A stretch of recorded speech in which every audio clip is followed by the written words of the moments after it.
Hello welcome to ज़रा हट के। मुबश्शिर ज़ैदी और ज़रा खोड़ों का सलाम कबूल कीजिए। आज शुक्र है कॉलिंग डे है, क्योंकि बजट हमें भी आवाम की तरह उतना ही समझ आया है कि हम हाई हाई तो कर सकते हैं मगर वाई वाई नहीं कर सकते, क्योंकि ऐसा हेर फेर आगे से जवाब आते हैं कि किसी को पता नहीं लगता। लेकिन आई एश्योर यू, कल जब हम और आप मिलकर सुबह किसी भी दुकान पे जाएंगे तो चीज़ आपको महंगी ही मिलेगी, और वो कोई ना कोई उसमें ऐसी ड्यूटी बताएगा जो शायद बजट में नहीं बताई गई होगी ज़रा। और वसत तो इतना डर गए हैं कि वो लाहौर चले गए हैं। हाँ, वो वहाँ जाके बैठ गए। तुम लोगों के मतलब की भी कुछ चीजें यार बजट में ऐसी बात नहीं है कि समझ में नहीं आती। मसलन स्मार्टफोन जो है, जी स्मार्टफोन्स की ड्यूटी में कमी हुई है। तुम लोग जो सिगरेट पीते हो उसकी ड्यूटी में 5% कमी हुई है, तो ऐसी बात नहीं है। मैं तो खाली सिगरेट टैक्स बढ़ाया है, मेरे ख्याल में आपको इजाफा हुआ है, स्मार्टफोन्स में कमी हुई है। अच्छा, जो मोटी मोटी चीजें हैं उसमें कि तालीम के लिए 30 अरब रखे गए हैं, सेहत के लिए 49 अरब रखे गए हैं, साफ पानी के लिए जो है 30 अरब रखे गए हैं, तालीम के लिए 36 अरब रखे गए हैं। तो होपफुली कराची में पानी के मंसूबों के लिए 9 अरब रखे गए। बहरहाल ये बातें होती रहेंगी। हमारे साथ पहले कॉलर हैं। रुपए भी लगा लिया करो वरना कंफ्यूजन होता है। अच्छा सर, ठीक है। वो अरब तो अब मिलने की उम्मीद रही नहीं ना समिट के बाद, तो सर वो तो अंडरस्टूड है, लोगों को भी समझ आ रही है, इतना कोई मुश्किल नहीं है। बहरहाल पहले कॉलर हैं हमारे साथ सुल्तान अली साहब टोरंटो कनाडा से। जी मेरे भाई सुल्तान साहब। हेलो। कनाडा से थोड़ी सी आवाज में देर से आएगी, वक्त लगता है। अच्छा, सुल्तान अली साहब हमारे साथ हैं। जी सर, लाइन कट गई है। हेलो, वालेकुम अस्सलाम, कैसे हैं आप? बिल्कुल ठीक सर, बिल्कुल ठीक सर। पहले मुझे आपको कंग्रेचुलेट करना है कि इतना अच्छा आप शो करते हैं। मैंने पहले भी कुछ दफ़ा कॉल किया है और मैं नोटिस करता हूँ यूट्यूब पर आप लोगों की व्यूज़ भी बहुत अब बढ़ गए हैं माशाल्लाह। एंड बहुत आप लोग बहुत ही अच्छा प्रोग्राम करते हैं। इवन यहाँ पर कनाडा में इतने अच्छे अनबायस्ड पॉलिटिकल प्रोग्राम्स नहीं होते जैसे आप करते हैं, और just wanted to congratulate you. एक मेरी ऑब्जर्वेशन थी, थोड़ी सी मजाकिया ऑब्जर्वेशन ये है कि कुछ दफ़ा मुबश्शिर साहब बात करने की कोशिश करते हैं और उनको बात करने का मौका कम मिलता है, तो ये मैं नोटिस करता हूँ। तो I just wanted to put it out there. यार ये बताइए, ये दोनों मतलब जो है ना, मतलब प्रोपेगेंडा है ये। हाँ, सिर्फ प्रोपेगेंडा है। लेकिन ये प्रोपेगेंडा नहीं है। मैं कर रहा हूँ तो और सर दो मेरे क्वेश्चंस और कमेंट्स थे। जी जी सर, एक सीपैक के बारे में कुछ कंसर्न्स थी, और वो ये था सर कि who determines the cost of the programme. तो कौन डिटर्मिन करता है? क्या ये है कि ये चाइनीज डिटर्मिन करेंगे कि ये हमारी कॉस्ट है, हमारी कंपनीज ही बिड कर रही हैं, प्रॉफिट मार्जिन भी उसमें बिल्ट इन है और वो ही हमें फिर पे करना पड़ेगा? कितना इसमें लोन है, कितनी ग्रांट है, अगर लोन है तो कितना इंटरेस्ट रेट है या कितना गारंटीड हम उनको रिटर्न ऑन इक्विटी दे रहे हैं? ये बहुत इंपॉर्टेंट फैक्टर्स हैं सर, ये नहीं कि हम बाद में फिर इन डेट हो जाएं। ये मेरा पहला क्वेश्चन और कंसर्न था। सेकंड सर, इसमें ये है कि हमारी जो फॉरेन पॉलिसी है सर, ये बिल्कुल डिजास्टर्स है। हम लोग एक इतने हार्ड वर्किंग हमारी कौम है, जो हम लोग, अब मैं भी कनाडा में 10 सालों से हूँ, और हम लोग बहुत सारी बड़ी बड़ी कंपनीज के हम लोग CEOs हैं, और मिडिल ईस्ट में भी कनाडा, अमेरिका, ब्रिटेन बहुत अच्छी अच्छी पोजीशंस भी रखते हैं, बिजनेसेस भी करते हैं, इतने फ्रेंडली हम लोग भी हैं। लेकिन हमारी सिर्फ फॉरेन इमेज और हमारा जो इम्प्रेशन है और वो बहुत बुरा है। ये काफ़ी हद तक इसलिए भी है क्योंकि हमारे पास पर ये एक्विजिशन एक एक्यूजेशन है कि हम लोग अब टेररिस्ट को हार्बर करते हैं। तो ये कब ये इमेज चेंज होगा? कब हम लोग मौसर ऐसे लोगों के खिलाफ काम करेंगे जो हमारी सरजमीन से हमारे नेबर्स पर अटैक करते हैं? और ये जो फॉरेन पॉलिसी डिजास्टर था जो सऊदी अरेबिया में हुआ नवाज शरीफ के साथ, ये इसके बारे में आप क्या बोलना चाहेंगे? अच्छा, one by one let's talk about CPEC. CPEC का आपको याद होगा एक कंट्रोवर्सी चली भी थी 10 दिन पहले कि कोई चीज़ जो अभी तक फाइनलाइज हुई है वो कहाँ है और कब आएगी। उस पर जो प्लानिंग कमीशन के एहसन इकबाल साहब हैं, उन्होंने ये कहा था कि इस महीने के आखिर तक हम वेबसाइट पे तमाम डिटेल्स डाल देंगे कि जो मंसूबे हैं और उनका क्या होगा। यूर राइट, ये कंसर्न ज़रूर है। मसलन कल हम साहिवाल में थे जहाँ वज़ीर आज़म ने एक प्लांट का इफ्तिताह किया, कोल फायर 638 मेगावाट्स का वो प्लांट है, और वो अभी मजीद अभी मजीद उतने ही ऐड होंगे, 1320 मेगावाट का वो प्लांट है। उसकी कॉस्ट 1.8 बिलियन डॉलर्स है, जो कि पूरी चाइना ने पे की है और वहाँ पर वो इंस्टॉल हो गया है। तो अब इससे बिजली तो बनेगी और जो बिजली बिकेगी ऑब्वियसली उसमें से ही प्रॉफिट जाएगा चाइनीज़ कंपनी को। Mostly Chinese companies single bid के तहत आ रही हैं, यानी कोई कंपेटिटर नहीं है और हमारी क्योंकि मजबूरी है तो लिहाजा हमें ये करना पड़ रहा है। फैसल साहब हैं मस्कत से, क्या हाल है फैसल भाई? अस्सलाम वालेकुम, कैसे हैं आप लोग? बिल्कुल खैरियत, आप सुनाएं। अच्छा जी, कल का प्रोग्राम बहुत अच्छा था, लेकिन सेकंड हाफ में जो आपका प्रोग्राम था उसमें ज़रार साहब और मतलब मुबश्शिर साहब थोड़े खामोश थे, अफसोस हो रहा था, लेकिन बहुत ही जबरदस्त प्रोग्राम था, there is no doubt out of it. दोनों सेक्शन बहुत मजे के थे। Thank you. इसके बाद मेरे दो छोटे छोटे जो सवाल हैं। जी हेलो जी सुन रहे हैं बॉस। एक तो ये है कि ये जो सऊदी में जो कुछ भी हुआ, क्या ये आप जज कर सकते हैं कि कोई भी XYZ होता हमारे यहाँ, कोई भी तुर्रम खान होता, चाहे फौजी हुक्मरान होते या कोई तब्दीली लाने वाले होते, कोई भी होते, तो क्या वो कोई तब्दीली, कोई चेंज हो सकता था हमारे स्टैंड में? कुछ भी नहीं हो सकता था आई थिंक, क्योंकि आप गए और आप बैठे और आप आ गए, चाहे कोई भी होता तो यही होता। एक सवाल। दूसरा एक और है कि कराची में जो कुछ हो रहा है पिछले 2-3 साल से, तो क्या उस पर बनता नहीं कि कोई एक प्रोग्राम आप लोग करें डिटेल में? मतलब अच्छा मैं समझ गया। अब आप सुन लीजिए, पहला जो आपका सवाल था वो रिगार्डिंग था ये कि सऊदी अरब में जो कुछ हुआ तो वो सारा तो मेरे ख्याल में हमारे जो पार्लियामेंट ने जिस तरह से पहली दफ़ा एक थोड़ी सी रेजिस्टेंस दिखाई यमन के मामले पे, तो जाहिर है उससे ना सऊदी खुश थे और ना ही वो अलायंस खुश था। बहरहाल उसकी कंपनसेशन ये हुई कि राहिल शरीफ साहब वहाँ चले गए। तो अब वहाँ जहाँ तक उनको ना मौका देने का मामला है, तो मैं आज ही don.com पे पढ़ रहा था, आप भी पढ़ सकते हैं कि शाह सलमान ने जो है माजरत की है इन जनरल तमाम उन लोगों से जो वहाँ नहीं बोल सके और उन्हें कहा वक्त की कमी का मसला था। जाहिर है यहाँ पर ख़ासा इसमें गम गुस्सा तो पाया गया।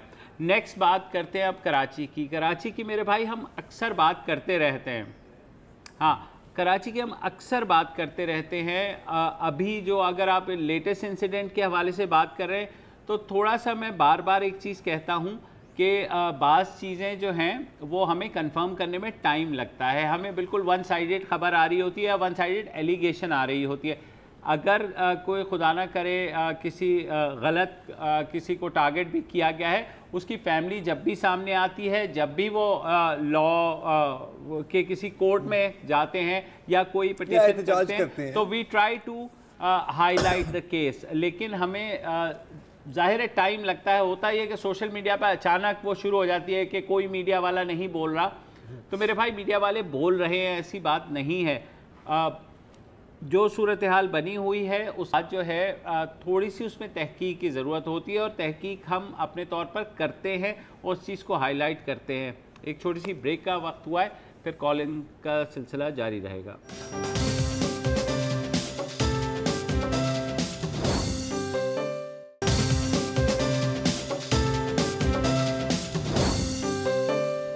Welcome back. और हमारे साथ लाइन पर हैं नवाज खान साहब मियाँ वाली से। अस्सलाम वालेकुम सर। हेलो। और नवाज साहब की कट गई है। कामरान साहब हैं कराची से, उनकी बात सुन लेते हैं। जी कामरान साहब। हेलो हेलो कामरान साहब। अच्छा वसतुल्लाह खान साहब हैं हमारे साथ लाहौर से, उनकी बात सुन लेते हैं। हाँ, वसतुल्लाह खान साहब। जी अस्सलाम वालेकुम वसत साहब। जी वालेकुम सलाम। मैं ये कहना चाह रहा था कि मैं बजट पे बड़े नोट्स वगैरह बना के बैठा था बड़े अरमानों के साथ, लेकिन आप जो है 7 बजे से 5 बजे से सारे लोग सुन के जो ना उनके जहनों में बैठ गए हैं। नहीं लेकिन फिर भी अभी आप चले, लाइन ड्रॉप हो गई है तो बिल्कुल आपके पास मौका है। हाँ नहीं जाहिर है ऐसी सूरत में मुझे मौका भी मिलता है। आज ये है कि इमरान खान जाहिर है कि बड़ी पार्टी के लीडर होने के नाते से वो कौमी असम्बली में बजट सुनने नहीं आए। बेचारी शीरी मज़ारी अकेले ही गो नवाज गो के नारे लगाती रहीं। लेकिन सबसे अच्छा जो शो मुझे लगा वो जमशेद दस्ती साहब का लगा। उन्होंने जो बजट की कॉपी वैसे भी 10 किलो की होती है, तो बजाय इसके आदमी उठाता फिर उन्होंने कॉपियाँ ही फाड़ दी और यही नहीं बल्कि वॉलंटरीली दूसरों की डेस्क पे जाके उनकी भी कापियां फाड़ दी और सामने नवाज शरीफ के ये किया। तो अपने वो आबिद शेर अली उनकी तरफ लपके, लेकिन न्यूज़ बनी नहीं, इसलिए कि उन्हें जफा डाल लिया उन्हीं के लोगों ने।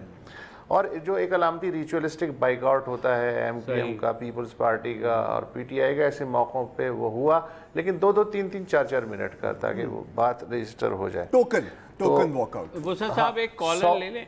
अगर 100 से ज़ायद सहाफ़ी जो हैं वो पूरे मुल्क से बुलाए गए थे बजट सुनने के लिए, इसलिए कि टीवी के सामने तो वो सुन नहीं सकते, वो टीवी अक्सर जो है।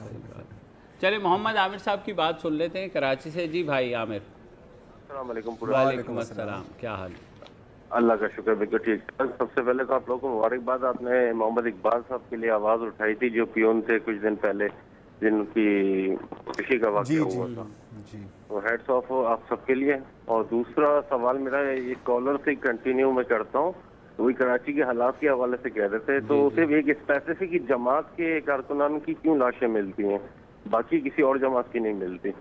पहली बात, पहला सवाल। दूसरा सवाल ये है कि जिस लीडर पे पाबंदी है, नाम मैं नहीं ले रहा, ज़ाब्ते का ख्याल रख रहा हूँ मैं भी, तो जब एहसान को माफ़ किया जा सकता है और नसरीन बीबी है जो भी हैदराबाद की बीबी थी, नाम मेरे जहन में नहीं, उन्हें माफ़ किया जा सकता है, तो फिर कौमी लीडर भी नहीं माफ़ किया जा सकता? तो सर वो भी अगर पाकिस्तान में आके माफ़ी मांग ले तो हो सकता है माफ़ कर दिया जाए?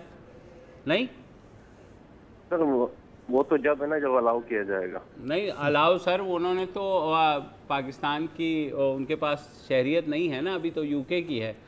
बाकी आप लोग दानिशवर सहाफ़ी लोग हैं, आप लोग नहीं मुझे आमिर साहब, मैं सीरियसली मैं आपसे वैसे नहीं कह रहा, बहस बराए बहस नहीं कर रहा, और जो आपकी बात है काफ़ी हद तक ठीक भी है, लेकिन सिर्फ मैं ये कहता हूँ कि जो भी लीडर है, जो भी किसी भी जमात का, इर्रिस्पेक्टिव ऑफ, वो आए, मुल्क में आए और मुल्क में आकर के उस चीज़ को फाइट करें। ठीक है, बेनज़ीर भुट्टो शहीद आई, वो शहीद हो गई, ठीक है, उससे पहले लोग शहीद हुए, लेकिन जब आप किसी कम्युनिटी, किसी कॉज के लिए खड़े होते हैं, तो मेरे ख्याल में मुल्क में आकर के अगर आप बात करें तो उसमें ज़्यादा जान पड़ेगी। देखिए, मैं अब मानता हूं कि मुकदमात होंगे, सब कुछ होगा, लेकिन ये भी अब आप ही की बात को लौटाता हूं कि अगर एहसान को माफ़ किया जा सकता है तो हो सकता है उनको भी माफ़ी मिल जाए। लेकिन वही है कि जिसकी आप बात कर रहे हैं, जिस ग्रुप की आप बात कर रहे हैं, जिन अवाम की आप बात कर रहे हैं, फिर आप उनके साथ आके खड़े हो। हाँ, खड़े हो, क्योंकि मेरे भाई जैसे आपने कहा ना, जो लोग यहाँ पे सफ़र कर रहे हैं उन लोगों का क्या कसूर है, मुझे बताइए। या तो वो लोग भी फिर यूके चले जाएं या बाहर चले जाएं, लेकिन सबकी ऐसी किस्मत हाँ, लेकिन क्योंकि बर्दाश्त तो जो मुल्क में रहने वाला है उसको करना पड़ता है ना, बदकिस्मती है हम आप जैसे लोग जिनके पास उतनी पावर नहीं है जी। बहरहाल मोहम्मद अशरफ साहब हैं कराची से, बात बहुत आगे चली जाएगी। अशरफ साहब फरमाइए। अस्सलाम वालेकुम। वालेकुम अस्सलाम। बहुत शुक्रिया। सबसे पहली बात तो ये कि आप तीनों को देख के जो है ना बड़ी झलेसी होती है, बालों की वजह से ना, समझे ना। हाँ। वो इसलिए कि ना तो आप किसी सियासी पार्टी का, ना किसी हुक्मरान का, और ना किसी अपोजिशन का, ना किसी टीवी चैनल का कि आप वेट लिफ्टिंग करते हैं, समझे ना। पहली बात तो ये है। दूसरी बात ये कि जो इससे पहले जो कराची से जो साहब थे उनको बोला बिल्कुल माफी मिल जाएगी, आप असला लेके आ जाएं, अपने आप को डिक्लेयर करें कि हम माफी चाहते हैं और आइंदा नहीं करेंगे, बात खत्म हो गई। और एहसान ने भी अपने आप को विड्रॉ किया है, तो आप लंदन से आ जाएं, कराची के अंदर कोई है वो आ जाए, अपना असला विड्रॉ करे और बोलेंगे कि आइंदा हम नहीं करेंगे, तो बात खत्म हो गई जी। अशरफ साहब, इसमें अच्छा, ये तासुर क्यों बन रहा है कि एहसान को माफी मिल गई है? उसे कहाँ माफी मिली है भाई? सपोज मिल गई, सपोज मिल गई, आप अपना असला डिक्लेयर करें और टीवी पे आए और माफी मांग लें कि भाई हम फलानी जमात से हमारा ताल्लुक था और हम आज के बाद से पत्ता नहीं लेंगे, टारगेट किलिंग नहीं करेंगे। एहसान ने भी यही किया है ना, और क्या किया है, समझ रहे ना बात को? Fair enough, I think तकरीबन साहब you want to add something into it? बिल्कुल माफ कर सकते हैं जी जी, ठीक है अशरफ साहब। हाँ, यू वांट, मैं ख्याल आप तकरीबन वही बात कर रहे थे जो आप बात कर रहे थे, थोड़ी सी ज्यादा सख्त अल्फाज में शायद, लेकिन जो वही बात की है मेरा सिर्फ दिल इसीलिए दुखता है कि यहाँ पे लोग सफ़र कर रहे हैं।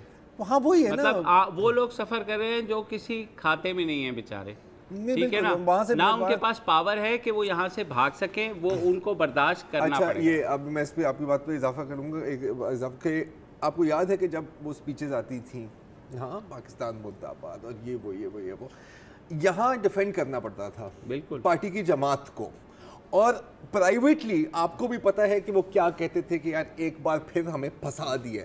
वो तो वहाँ बैठे हुए हैं और बयान दे रहे हैं, और फंसना हमें ही है, जवाब दे हमें ही होना। और हर पार्टी ने ये किया है। नवाज शरीफ साहब खुद एग्जाइल में चले गए 99 में, और पीछे यहाँ पे 4 लोग रह गए थे जिनको पकड़ पकड़ के पिटाइयाँ उनकी दी थी, सारा कुछ वो होता था।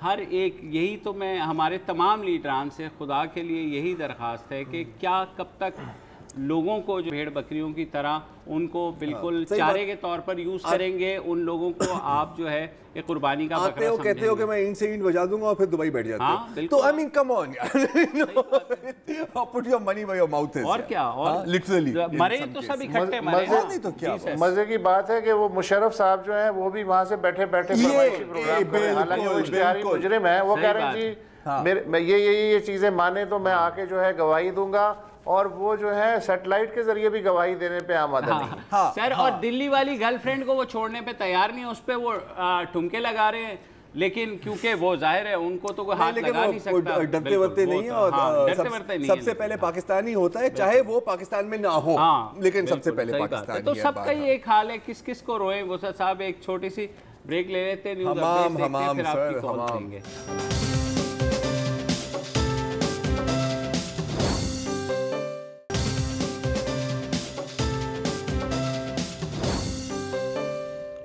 Welcome back. और थोड़ा सा अगर रह गया था तो उसका भी तस्करा कर ले। आज इस्लामाबाद में किसानों का एहतजाज हुआ, उन पर लाठीचार्ज हुआ, टीयर गैस शेलिंग हुई, वाटर कैनन उन्हें से निशाना बनाया गया।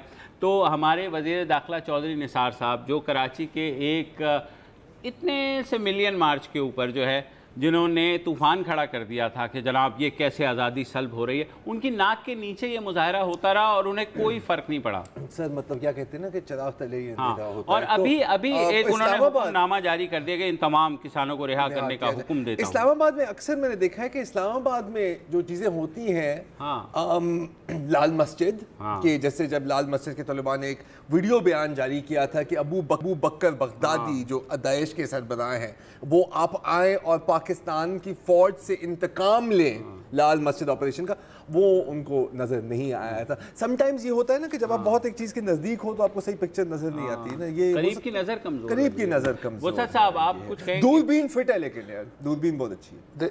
देखिए चौधरी साहब ने वो बाद में रिहाई का भी हुक्म दिया है, ये बात आप जहन में रखें। और दूसरी बात ये है कि ये लोग बिजली और खाद के निर्खों पे सब्सिडी मांग रहे थे। जाहिर है कि ये ऐसे तो नहीं होना चाहिए, जबकि जो इसहाक डार साहब हैं वो अपना बजट पेश हैं। आप देखें इसहाक डार साहब ने क्या इनकलाबी इक़दाम किए हैं किसानों के लिए। मसलन जिसकी 12.5 एकड़ तक ज़मीन है उसको उन्होंने कहा पूरे 50,000 रुपये रियायती निर्खों पे कर्जे मिलेंगे। फिर उन्होंने यकीन दिलाया कि कम से कम इस साल खाद की कीमत में इजाफा नहीं होगा। फिर उन्होंने यकीन दिलाया कि 20 लाख कर्जे पाकिस्तान के किसानों को जारी किए जाएंगे सिर्फ 9.9% सूद पे। अब ये तो किसान ना टीवी देखते हैं, ना रेडियो सुनते हैं, ना अखबार पढ़ते हैं, चले आते हैं वो मुजाहरा करने। तो जाहिर है कि हुकूमत भी मजबूर होकर बेचारी क्या करे। सही बात है। और it could have been worse, क्योंकि मेरे ख्याल किसान इत्तेहाद का अभी तक कोई फेसबुक अकाउंट या ट्विटर अकाउंट भी नहीं है।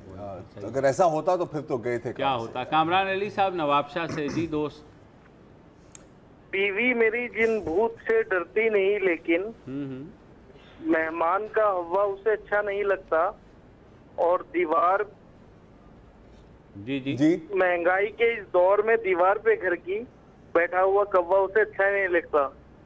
तो बिल्कुल नवाबशाह आने की दावत नहीं दूंगा मैं आपको। क्यों? और दूसरा ये महंगाई इस कदर है कि मैं कुछ कह नहीं सकता। अच्छा। और हम सामान साथ ले आएंगे। जो है गाड़ियों पर से तो टैक्सेस खत्म कर दिए गए हैं या कम कर दिए गए हैं, लेकिन गरीब को कोई रिलीफ नहीं दिया गया इस बजट के अंदर। नहीं जनाब, ऐसा नहीं है। गरीब का यह है कि मजदूर की जो उजरत है वो 14,000 रुपए से बढ़ा के 15,000 रुपए कर दी गई है। आप इससे ज़्यादा रिलीफ जो है वो क्या चाहते हैं? और पेंशनर्स जो है उनकी तनख्वाह में उनके अलाउंसेस में 10% इजाफा किया गया और सरकारी मुलाजमों की तनख्वाह में भी 10% का इजाफा किया गया है। जुनैद यूनुस साहब जी, जुनैद यूनुस साहब हैं हमारे साथ कराची से ही। जी मेरे भाई। वालेकुम अस्सलाम। कैसे मिजाज आपने? अल्लाह का करम सर।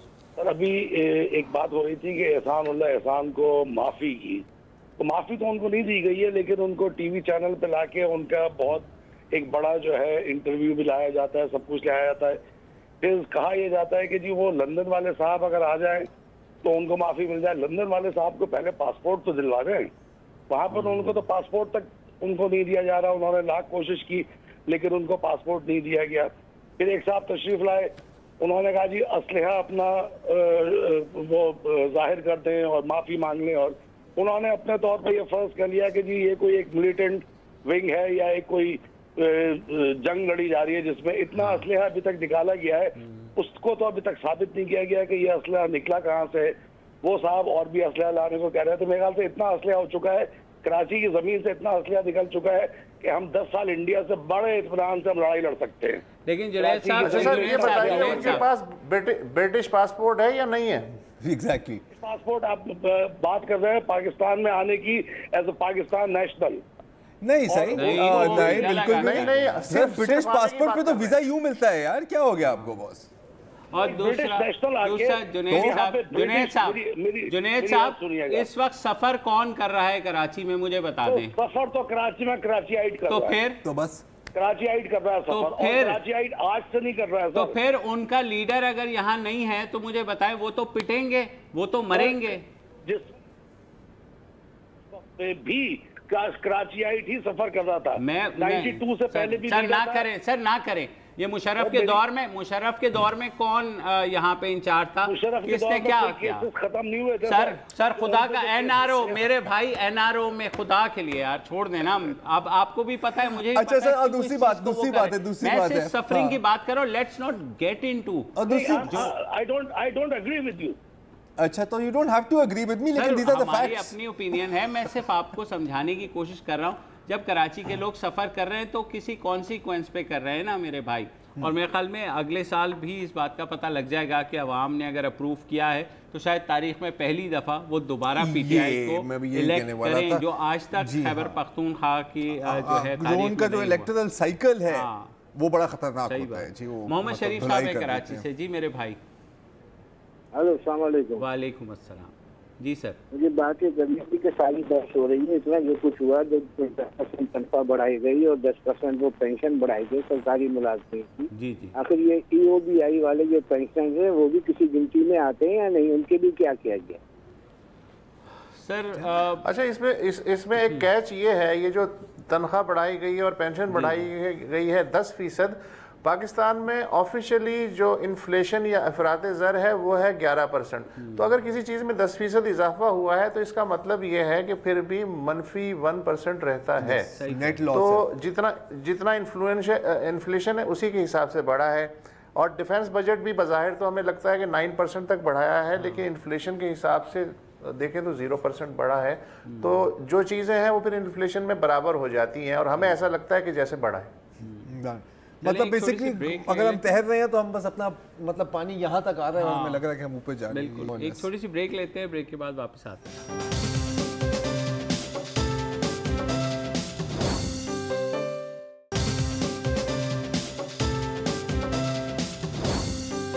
And welcome back. और हमारे साथ लाइन पर है गुलाम मोहम्मद साहब कराची से। अस्सलाम वालेकुम जी। वालेकुम अस्सलाम। सरकार, मुझे आपसे कुछ सवाल पूछना था। एक जी लेमैन हूँ लेकिन फिर भी मैं पूछता हूँ आपसे जी कि ये अपने बजट के अंदर कुछ अमाउंट रखी है, अच्छी खासी अमाउंट रखी है सवाब दीदी फंड्स प्राइम मिनिस्टर के लिए। तो इससे पहले भी हर ये 5वां बजट है, पाँच बजट में उन्होंने ये सवाब दीदी फंड्स रखे होंगे। तो ये सवाब दीदी फंड क्या वो आसमान से उतरे हुए उनको सवाब दीदी फंड्स क्यों दिए जाते हैं?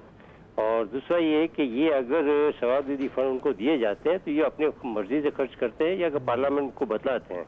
और तीसरी चीज़ ये कि अगर 5 साल में ऐसा कुछ नहीं हुआ तो इसका तो फॉरेंसिक ऑडिट होना चाहिए ये अपने इलेक्शन में तो खर्च नहीं कर रहे, ये अपने रिश्वत वगैरह के लिए तो खर्च नहीं कर रहे। ये जो देशवादी फंड डिस्क्रिशनरी डेवलपमेंट फंड की बात है, ये ख़ास तौर पर जो आखिरी बजट होता है किसी भी हुकूमत का, उसमें वो नलके खोल देते हैं डेवलपमेंट फंड्स के और डिस्क्रिशनरी फंड्स के, क्योंकि अपने जो MNAs हैं और MPAs हैं वो चाहते हैं कि वो फिर अपनी कंस्टिट्यूंसी में ये खर्चे ताकि इलेक्शन के लिए मोमेंटम बने। हर गवर्नमेंट में यही होता है। हाँ, जो बात की आपकी फोरेंसिक ऑडिटिंग की, ये होनी चाहिए। मुझे नहीं पता कि वो पार्लियामेंट में डिक्लेयर करना होता है या क्या करना होता है। I don't know. Funds declare करते हैं, जबकि जो सीक्रेट फंड है वो डिक्लेयर नहीं होते। डिस्क्रिशनरी फंड का ये ज़रूर होता है, उसको पार्लियामेंट भी एग्जामिन करती है। जैसे आपने कहा किसी कायदे के तहत ही दिए जाते, ये नहीं है कि मैं अपने भाई को दे दूं डिस्क्रिशनरी फंड के, ये जी मेरे पास 25 लाख का ये फंड था इस महीने का तो मैंने अपने भाई को दे दिए। आपको जस्टिफाई बहरहाल उसे करना पड़ता है। मुस्तफ़ा साहब हैं कराची से। जी भाई। अस्सलाम वालेकुम। वालेकुम अस्सलाम।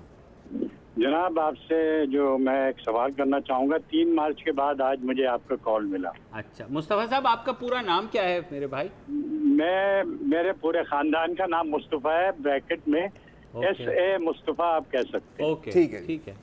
तो बात ये है, मैं ये कहना चाहूँगा आपसे, 3 मार्च के बाद आज कॉल मिला मुझे। ऑलराइट। तो मैं एक तो आपके 3 मार्च के हवाले से भी बात करूँगा अगर आप इजाज़त देंगे। जरूर, प्लीज। पहले मैं पहले आपसे 2 सवाल करूँगा कि क्या हम जमहूरियत में रह रहे हैं या डिक्टेटरशिप है हमारे मुल्क में या बादशाहत है।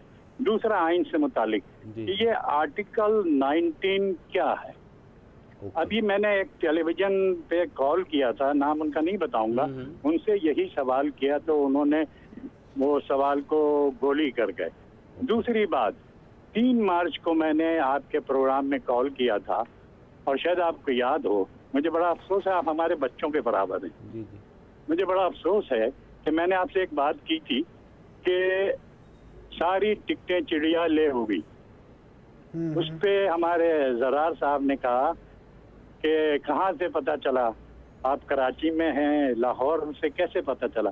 सोशल मीडिया बहुत स्ट्रांग है हमारे इलेक्ट्रॉनिक्स मीडिया से। सही। तो जरार साहब ने कहा कि अच्छा लाहौर से।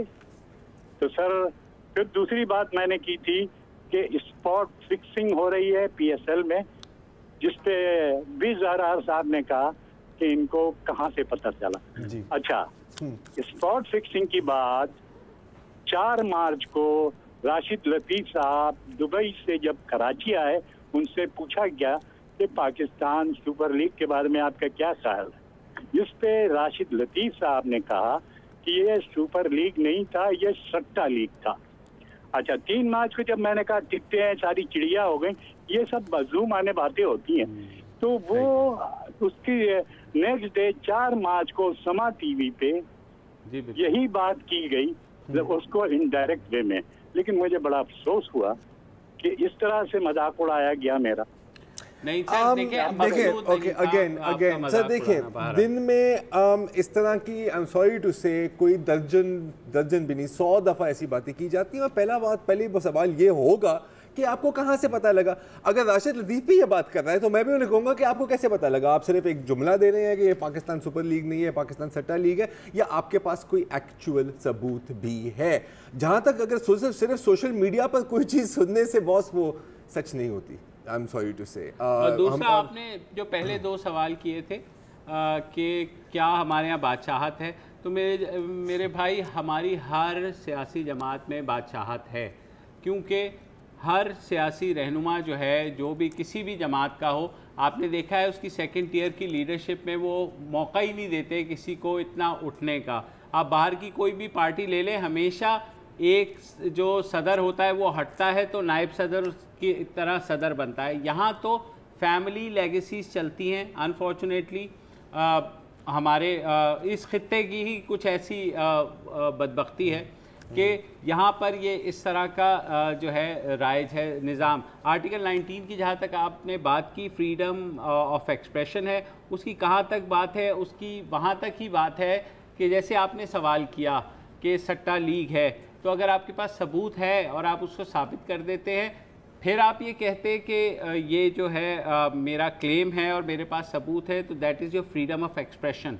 लेकिन अगर आप ये कह देंगे कि ज़रार ने जो है सट्टा करवाया है without any doubt on the basis of social media, कोई भी वो है, तो that is where the problem is कि हम जहाँ से आपकी नाक दूसरे की नाक शुरू होती है वहाँ से जो है हमारी आज़ादी थोड़ी ख़त्म हो जाती है। कर्नल रिटायर्ड एजाज साहब हैं हमारे साथ गुजरावाला से, उनकी बात सुनते हैं। जी भाई। जनाब वालेकुम अस्सलाम। मेरा नाम एजाज नहीं अहसन है, colonel retired. Colonel Ahsan, I am sorry, फरमाइए। अच्छा, वक्त खत्म हो रहा है लेकिन मैं जल्दी से एक दो बातें करना चाह रहा हूँ। तो एक तो सर ये है कि बजट तो होता रहता है, एक तो ज़रा जल्दी से मैं सोशल मीडिया से मुतालिक कोई अपने फौजी एक्सपीरियंस के हवाले से बात बताना चाह रहा हूँ कि फौज में कहते हैं कि एक अफसर के पास एक सिपाही आया और उसने कहा कि जनाब किसी अफसर को गालम गलोच गाली देना और बुरा भला करना कैसा है? तो उस अफसर ने उस सिपाही से कहा, नालायक आदमी, तुझे नहीं पता, तुझे तो वगैरह वगैरह सजा मिल सकती है। तो उसने कहा कि सर अगर कोई सिपाही सिर्फ सोच रहा हो तो उसके बारे में क्या ख्याल है? उसने कहा जाहिर है सोच का हम क्या कह सकते हैं। तो सिपाही ने उसको बड़ी मासूमी से जवाब दिया, सर फिर मैं ये सोच रहा हूँ कि आप बहुत नालायक और जालिम और वगैरह वगैरह है। तो सोशल मीडिया पे कदगन तो पिछले दिनों जो लगे वो इस किस्म के इसकी धमकी दी गई। दूसरा सर जो सीरियस नोट पे बात ये है कि आप लोगों ने माशाल्लाह प्रोग्राम अपने काफी किए, 10 सालगिरह भी मना रहे हैं। पिछले दिनों किसी ने मलाला के बारे में बड़े आराम से कह दिया कि ये भी एक ड्रामा था, तो उसके बारे में भी जरा किसी प्रोग्राम में तबसरा कीजिएगा। ये बिल्कुल वैसे ही है, जब चांद पे इंसान गया तो लोगों ने अगले दिन पे कहा कि भाई चांद इसलिए नजर नहीं आ रहा कि अंग्रेज तो सारी मट्टी चुरा के ले गए, तो चांद किसको नजर आना है? अच्छा ये जो आपने अच्छा किया, खुद ही एक एग्जाम्पल दे दी। तो मलाला के केस में भी यही हुआ कि उन खातून एमपीए ने कोई आप उसे सस्ती शोहरत कह लें या लाइमलाइट लेने के लिए उन्होंने एक ऐसा बयान दे दिया, लेकिन क्या कर अच्छा देखिए, बिल्कुल इस पर हमारी एक डिबेट हुई थी क्योंकि ये बयान हमारे सामने भी आया था और हमने कहा था इस पर बात करें या ना करें। तो उस वक्त मैं डिसाइड किया था कि ये बेसिकली शोहरत और पब्लिसिटी लेने के चक्करों में है ये जिसने ये बयान दिया था, और हम इसको नहीं देते। बहुत और लोगों ने इसको काफ़ी कॉम्प्रहेंसिवली भी कवर किया, जैसे शाहजेब खानजादा के शो में वो सर्जन था जिसने मलाला के ऊपर सर्जरी की थी। अब जो नहीं मानने के लिए तैयार वो नहीं मानने के लिए तैयार, हम एक बार कहें हम 20 दफा कहें उससे कोई फर्क नहीं पड़ेगा। और आप भी और हम भी उनके बारे में सोच लेते हैं बजाय इसके कि कुछ कह ले। Thank you so much, that's all for this week. इंशाल्लाह फिर मिलेंगे, इजाजत दीजिए, खुदा हाफिज़।